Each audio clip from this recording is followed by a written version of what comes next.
Olá, boa noite. Começa agora o Jornal da Justiça desta terça-feira, 30 de março. Segunda turma do Supremo Tribunal Federal suspende a sanção imposta pelo Tribunal de Contas da União a 4 construtoras que haviam firmado acordos de leniência com órgãos públicos federais. Os casos envolvem supostas fraudes na licitação para as obras da usina Angra 3. Este é um dos destaques desta edição. Você vai ver também. Ministro Ricardo Lewandowski envia mensagens obtidas na Operação Spoofing à Procuradoria-Geral da República e à Corregedoria-Geral do Ministério Público. Conselho Nacional de Justiça recomenda que todos os atos processuais nos tribunais brasileiros sejam gravados. E ainda, CNJ orienta magistrados a consultar núcleos de apoio técnico do Poder Judiciário antes de julgar temas envolvendo a Covid-19.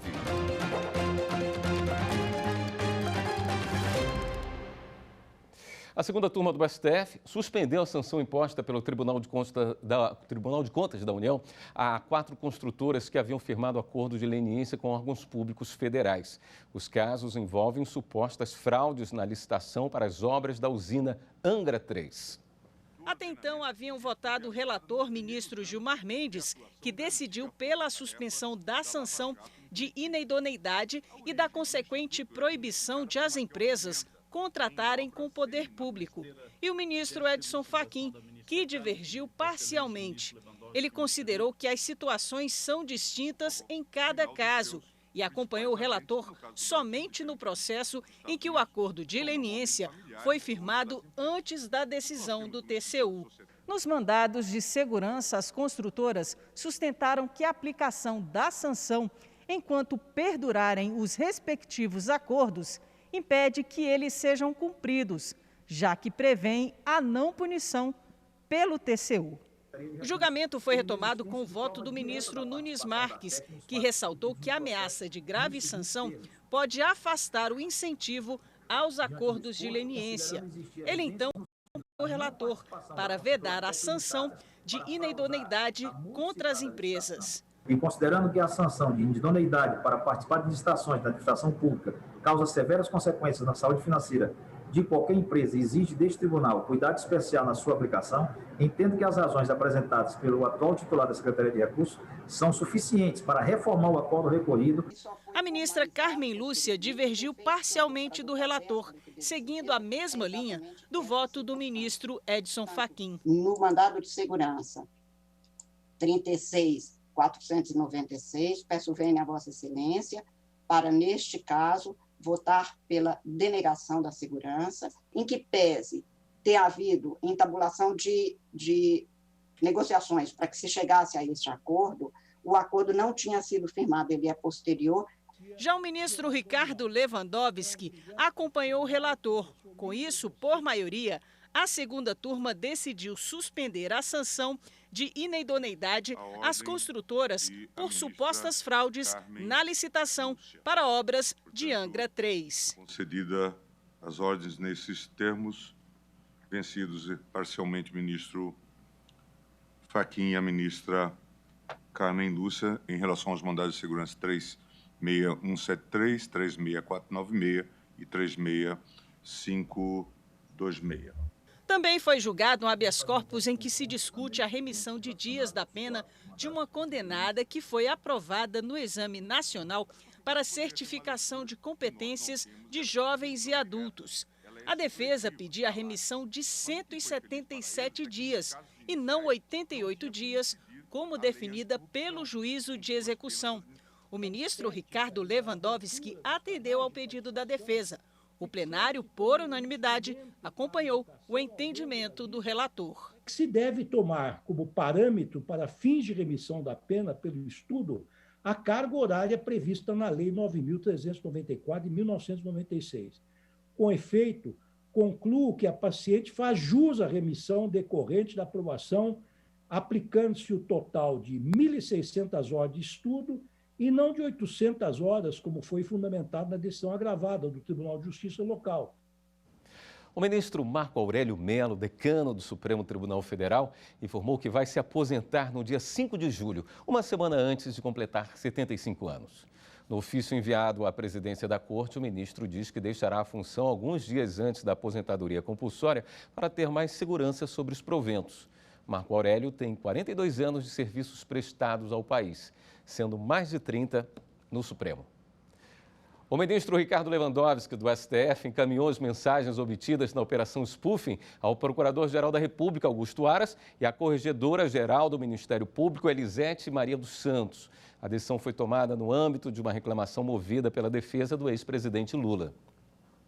No despacho, o ministro Ricardo Lewandowski cita que, em relação à chamada Operação Spoofing, que investigou a invasão de hackers a celulares de autoridades, vieram aos autos diversos diálogos, dentre os quais alguns que dão conta de supostas tratativas mantidas pelos integrantes da Operação Lava Jato com agentes estrangeiros. Após encaminhar o material ao PGR e à Corregedoria-Geral do Ministério Público, o ministro Ricardo Lewandowski deu prazo de 30 dias para que sejam esclarecidas as seguintes questões: se, conforme alegado, inexistem, de fato, quaisquer registros de tratativas e negociações internacionais supostamente levadas a efeito pela Força-Tarefa Lava Jato, tais como correspondências com autoridades internas e de outros países, ou se estes foram suprimidos. Caso existam tais registros, particularmente aqueles relacionados a Odebrecht, sejam eles juntados aos presentes autos para a ciência da defesa técnica do reclamante.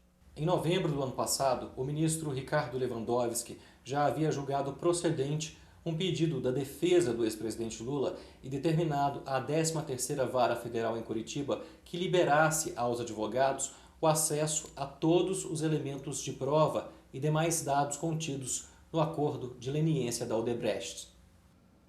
Por maioria de votos, o plenário virtual do Supremo Tribunal Federal manteve o prazo de prescrição para a ação trabalhista de portuários avulsos. Quem explica essa decisão para a gente é Karina Zuccolotto, consultora jurídica da TV Justiça. Olá, boa noite. Hoje eu trago informações do plenário virtual em sessão de julgamentos que foi finalizado no último dia 26 de março. Por maioria, os ministros julgaram improcedente uma ação direta de inconstitucionalidade que questionava dispositivos da nova Lei dos Portos, uma lei de 2013, que previu que o prazo prescricional para a propositura de ações trabalhistas para trabalhadores portuários avulsos deve ser considerado prazo de 5 anos até o limite de 2 anos, a contar do cancelamento do registro ou do cancelamento do cadastro junto ao órgão gestor de mão de obra.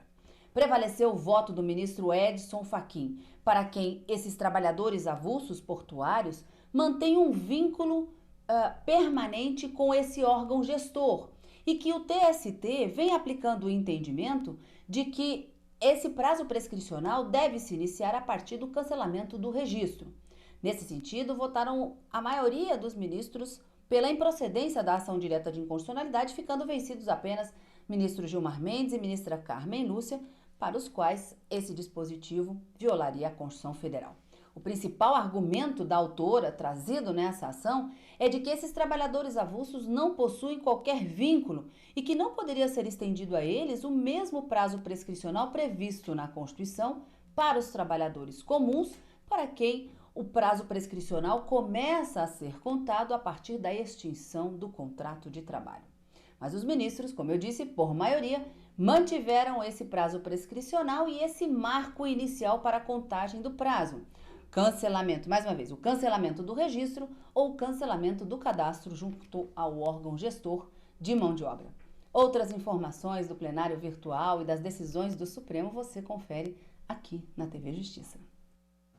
No próximo bloco, a gente fala sobre a recomendação do Conselho Nacional de Justiça para que os tribunais passem a gravar todos os atos processuais.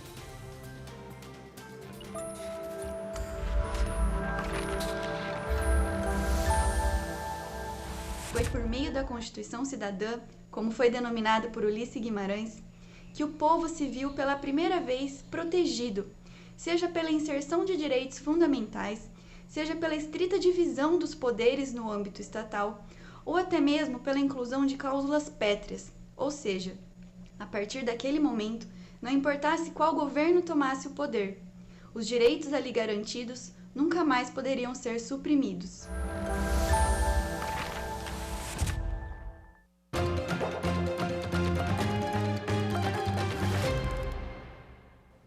O Conselho Nacional de Justiça, por unanimidade, aprovou recomendação para que todos os atos processuais nos tribunais brasileiros sejam gravados. A medida vale até mesmo para os atos realizados de forma virtual. De acordo com a recomendação, os tribunais têm recursos tecnológicos para viabilizar as gravações.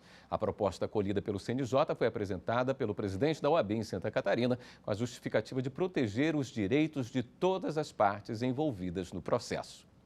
E o CNJ editou uma outra recomendação para que os magistrados consultem um sistema de núcleos de apoio técnico do Poder Judiciário antes de decidir sobre temas envolvendo a Covid-19. O sistema reúne parecer técnico com base na ciência para ajudar na tomada de decisão. O Sistema de Núcleos de Apoio Técnico do Poder Judiciário, o ENATJUS, é uma cooperação entre Judiciário e Ministério da Saúde.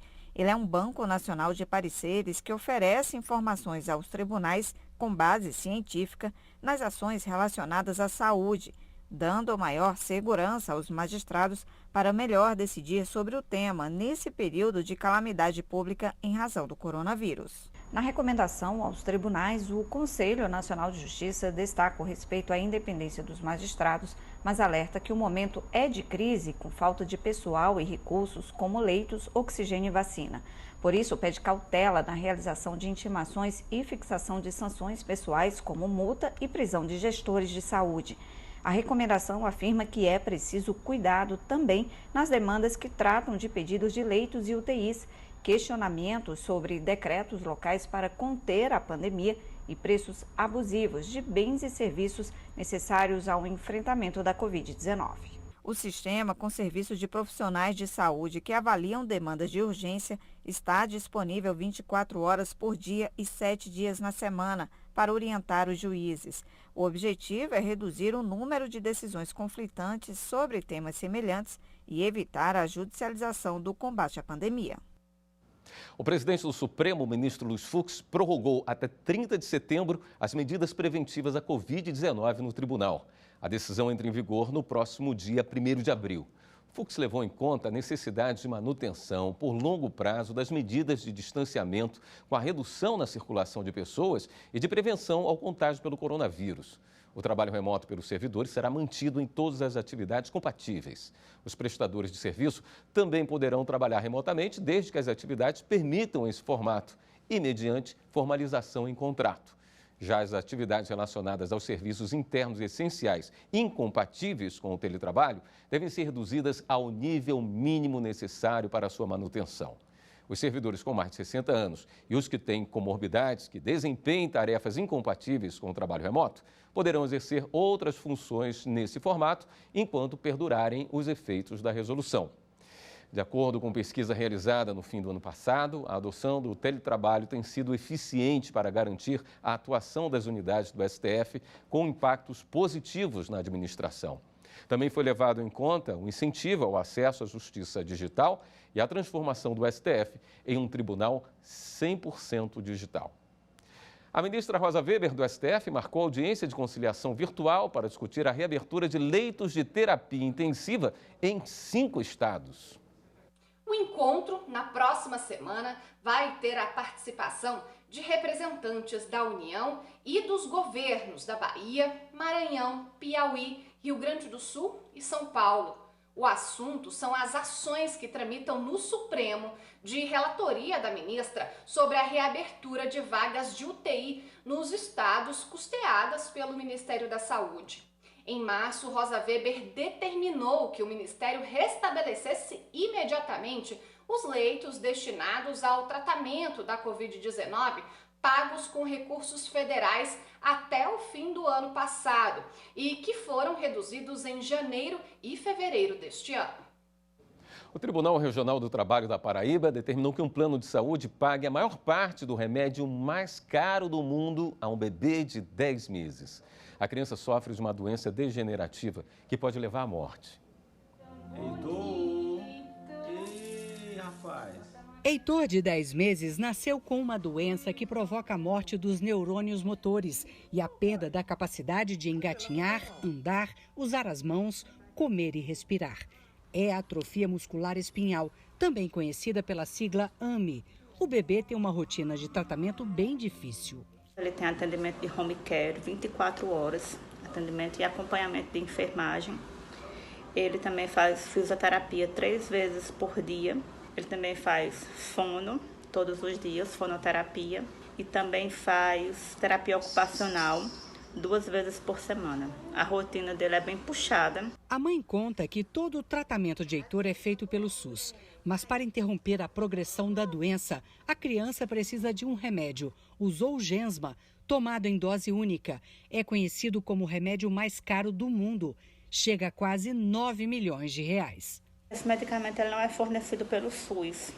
Ele é um medicamento importado, na maioria das vezes comprado com doações por campanha ou conseguido por via judicial. A família fez uma campanha e conseguiu arrecadar pouco mais de 3 milhões de reais. Mas também entrou na justiça e o Tribunal Regional do Trabalho da Paraíba determinou que o plano de saúde do pai do Heitor complemente o valor do remédio em quase 6 milhões de reais. Na decisão, o juiz afirmou que há prescrição médica de tratamento registrado na Anvisa, abusivamente negado pelo plano de saúde, e que há extrema urgência na aplicação em virtude do delicado estado de saúde do paciente e progressivo risco de vida. Eventual negativa do fornecimento, seja pelo Estado, seja pela operadora de saúde, ela se torna ilegal, por força, inclusive, da soberania normativa do princípio constitucional da saúde e da vida sobre qualquer outro argumento ou interesse econômico que, porventura, possa ser utilizado para dificultar ou impedir o acesso àquela medicação. E a seguir, o presidente do STJ autoriza a licitação da nova linha do metrô de São Paulo. Voltamos em instantes.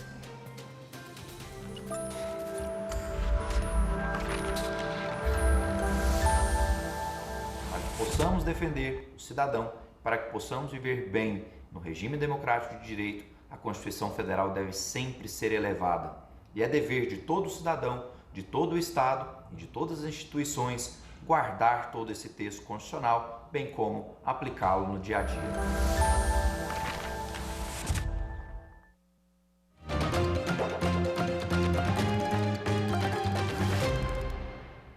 O presidente do Superior Tribunal de Justiça, ministro Humberto Martins, suspendeu a decisão que paralisou a licitação de nova linha do metrô de São Paulo. O caso teve origem após um grupo empresarial ter sido inabilitado no processo licitatório para o fornecimento de equipamentos e para a implantação de sistemas na nova linha 17 Ouro do metrô da cidade de São Paulo por não preencher os requisitos do edital. O mandado de segurança impetrado pelo grupo foi rejeitado em sentença de mérito, mas na apelação, o Tribunal de Justiça paulista suspendeu o certame, o que favoreceu o consórcio que havia sido desclassificado. No pedido de suspensão de segurança dirigido ao STJ, o Estado de São Paulo alegou a ocorrência de grave lesão à ordem e à economia públicas provocada pela paralisação das obras do metrô. Argumentou ainda que a interrupção poderia levar o vencedor da licitação a buscar reparação dos prejuízos sofridos com o atraso, citando o reequilíbrio econômico-financeiro do contrato. Na decisão, o presidente do STJ, ministro Humberto Martins, concluiu que ficou demonstrado nos autos o sério risco de prejuízo aos cofres públicos diante dos empréstimos bilionários contraídos pelo governo paulista para a realização das obras com a cobrança de juros em caso de atraso. Além disso, para o magistrado, o Poder Judiciário não pode desconsiderar a presunção de legitimidade dos atos administrativos e agir a partir da premissa de que estariam em desacordo com a legislação, sob pena de subverter o regime jurídico do direito administrativo e invadir a competência do Executivo. Sendo assim, o presidente autorizou a retomada da licitação. A determinação é válida até o trânsito em julgado do processo original. E o STJ decidiu que a apreensão de veículo usado em infração ambiental independe de uso exclusivamente ilícito. Esse julgamento vai orientar casos semelhantes em todo o país. O processo teve origem depois que o Instituto Brasileiro do Meio Ambiente e dos Recursos Naturais Renováveis, o IBAMA, apreendeu um caminhão utilizado na extração ilegal de madeira e o proprietário pediu a liberação do veículo. O Tribunal Regional Federal da 5ª Região entendeu que a retenção só seria justificável quando a posse do veículo em si constituísse ilícito. Já para o IBAMA, a Lei 9.605 de 1998, que dispõe sobre crimes contra o meio ambiente, determina a apreensão do instrumento do crime ambiental, seja lícita ou não a sua posse. Por isso, a autarquia recorreu ao STJ. O relator ministro Mauro Campbell Marques considerou que a posição defendida pelo IBAMA tende a tornar mais eficaz a legislação a respeito das sanções penais e administrativas derivadas de atividades lesivas ao meio ambiente. O ministro também destacou o precedente da 2ª turma nesse sentido. Para ele, a apreensão definitiva do veículo impede que seja reutilizado na prática de infração ambiental, além de desestimular a participação de outros agentes nessa mesma prática. Desta forma, a primeira sessão manteve o ato do IBAMA e, como essa decisão foi tomada sob o rito dos recursos repetitivos, o colegiado firmou a seguinte tese: a apreensão do instrumento utilizado na infração ambiental, fundada na atual redação do parágrafo 4º do artigo 25 da Lei 9.605 de 98, independe do uso específico, exclusivo ou habitual para a empreitada infracional. A tese vai orientar os julgamentos de demais casos semelhantes em tribunais do país. E a gente encerra o jornal de hoje com a história de superação de Maiara, uma servidora da Justiça Eleitoral que se dedicou por anos para conquistar o cargo de técnica judiciária. Na dura rotina para melhorar a vida da família, foi preciso até mesmo trocar momentos com as filhas por horas de estudo e trabalhos informais. A servidora do Tribunal Regional Eleitoral de Pernambuco conta um pouco dessa história. No 22º concurso de remoção do TRE de Pernambuco, 137 técnicos e 27 analistas judiciários foram transferidos para os novos locais de trabalho. O processo existe para que os inscritos conheçam e escolham vagas da Justiça Eleitoral disponíveis em outras cidades. A técnica judiciária Maiara Rocha, uma das últimas a participar da audiência virtual, é um exemplo do quanto essas mudanças trazem impacto na vida profissional do servidor. Ao conseguir ser transferida de São José do Egito para o município de Trindade, a técnica se emocionou.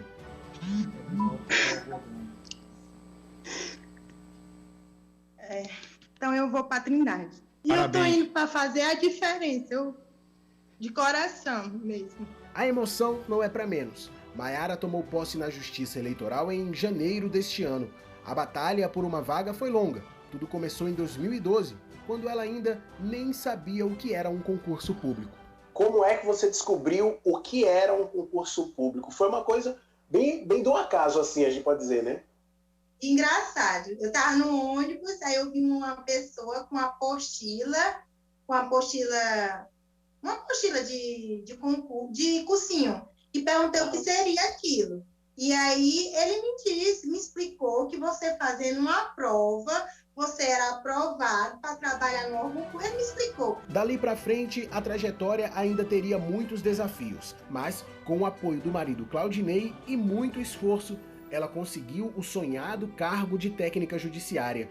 De malas prontas para a Trindade, Maiara está empolgada e confiante como sempre. Eu trabalhei muito na minha vida, não que eu não trabalhe mais tanto. Claro que o sofrimento diminuiu 100%, mas a dedicação, a mesma dedicação que eu acordava 4 da manhã na minha casa, o ano passado, para sair, para trabalhar, para ir vender lanche, que eu queria vender na época o melhor lanche do mundo. E hoje eu quero ser a melhor técnica judiciária do mundo, então é a mesma dedicação.